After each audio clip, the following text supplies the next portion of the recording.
பிரியமானவர்களே, ஆண்டவரும் அருமை ரட்சகரமா இருக்கிற இயேசு கிறிஸ்துவின் இனிய நாமத்தினாலே மற்றும் நல்ல ஒரு காலை பொழுதிலே உங்களை சந்திப்பதிலே நான் அதிகமாக மகிழ்ச்சி அடைகிறேன்.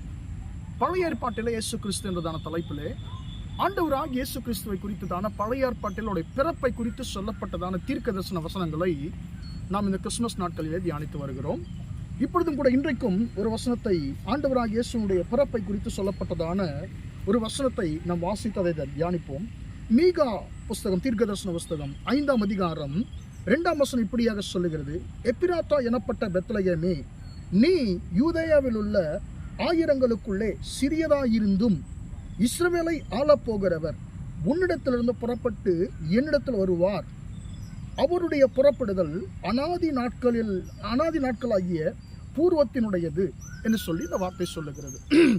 அன்பார்ந்தவருடைய பிள்ளைகளே, இந்த இடத்துல நாம் பார்க்கிறோம், எருசலேம், அதாவது பெத்லகேம் எனப்பட்டதான எப்ராத்தா எனப்பட்ட பெத்லகேம் என்கிறதான ஒரு சிறிய கிராமத்திற்கு ஒரு தீர்க்க தரிசனமான ஒரு வார்த்தை, ஆறுதல் கொடுக்கக்கூடிய ஒரு வார்த்தை அந்த பெத்லகேம் பட்டணத்திற்கு, அந்த ஊராருக்கு சொல்லப்படுகிறது.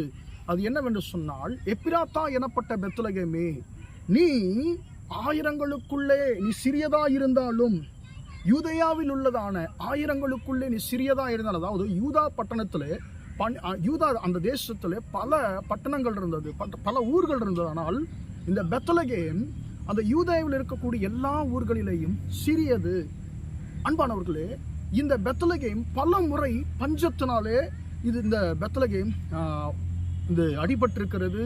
பல யுத்தங்களை இந்த பெத்லகேம் சந்தித்திருக்கிறது. அன்பானவர்கள், இந்த பெத்லகேம் நமக்கு தெரியும்.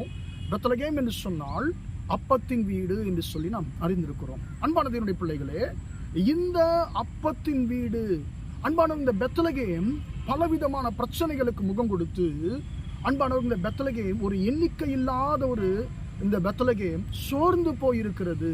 அப்படிப்பட்ட நேரத்தில் இந்த பெத்லகேமுக்கு மீகா தீர்க்கதரிசியின் மூலமாய் கர்த்தர் ஒரு வார்த்தையை சொல்லுகிறார். பெத்லகேமே, நீ ஆயிரங்களுக்குள்ளே நீ சிறியதாயிருந்தாலும் இஸ்ரவேல் தேசத்தை ஆளுகிற என் ஜனமாகிய இஸ்ரவேலை ஆளப்போகிறவர் உன்னிடத்திலிருந்து புறப்படுவார். அவருடைய புறப்படுதல் அனாதி நாட்களாகிய பூர்வத்தினுடையது என்று சொல்லி நாம் வாசிக்கிறோம்.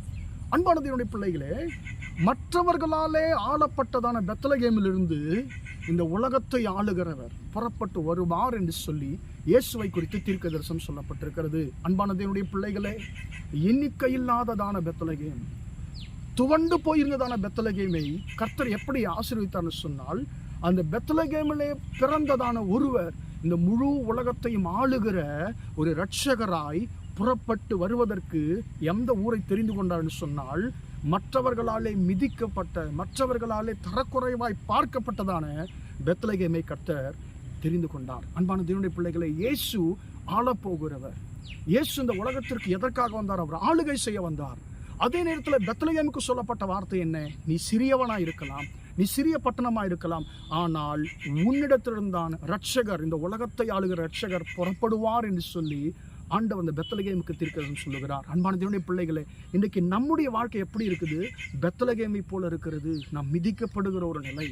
அன்பானவர்களே, நாம் பிரச்சனைகளை சந்திக்கிற ஒரு நிலை. அன்பானவர்களே, நம்ம சொல்லுவோம் சில நேரத்தில், வழியில் போகிறோம் வரவெல்லாம் வந்துட்டு என்னை அடிச்சுட்டு போகிறான் என்று சொல்கிற மாதிரி, நம்ம ஒவ்வொரு பிரச்சனையும் என்னை மேற்கொண்டிருக்கிறது, நான் துவண்டு போயிருக்கிறேன்னு சொல்லி கொண்டிருக்கிறீர்களோ, கர்த்தர் சொல்லுகிறார், உன்னை நான் ஆசீர்வதிப்பேன், உன்னிடத்திலிருந்து என்னுடைய காரியங்கள் வெளிப்படும், உன்னை நான் ஆசீர்வாதத்தின் பாத்திரமா உன்னை மாற்றுவேன் என்று சொல்லி கர்த்தர் சொல்லுகிறார். அன்பானவர்கள், எப்படியாய் கர்த்தர் இன்றைக்கு முழு உலகத்திற்கும் பெத்லகேம் ஒரு ஆசீர்வாதிக்கப்பட்ட ஒரு பட்டணமாய் மாறி இருக்கிறது. ஏன் இன்றைக்கும் நாம் பெத்லகேமை குறித்து நாம் பேசிக்கொண்டிருக்கிறோம் அல்லவா? அதுபோல எப்படியாக அற்பமாய் எண்ணப்பட்ட பெத்லகேமை உயர்த்தினாரோ, அதே போல அற்பமாய் எண்ணப்படுகிற உங்களையும் கர்த்தர் உயர்த்துவார். இந்த உலகத்தை அவர் ஆளுகிறவர், உங்களையும் ஆளுகை செய்வார், உங்களை உயர்த்துவார். ஜெபிப்போமா? இரக்கமுள்ள தகப்பனே, உம்மை நன்றியோடு துதிக்கிறோம், ஸ்தோத்திரிக்கிறோம். இம்மட்டுமாக இந்த வார்த்தைகளை கேட்ட உடைய பிள்ளைகளை ஆசீர்வதியும் ஐயா.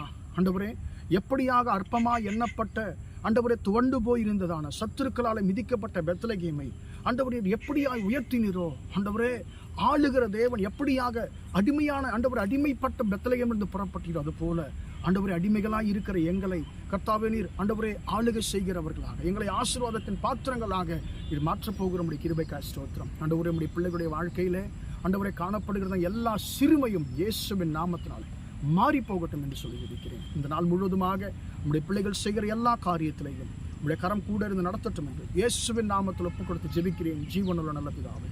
ஆமென், ஆமென். பிரியமானவர்களே, கர்த்தர் உங்களை ஆசீர்வதிப்பார். Praise the Lord, praise the Lord.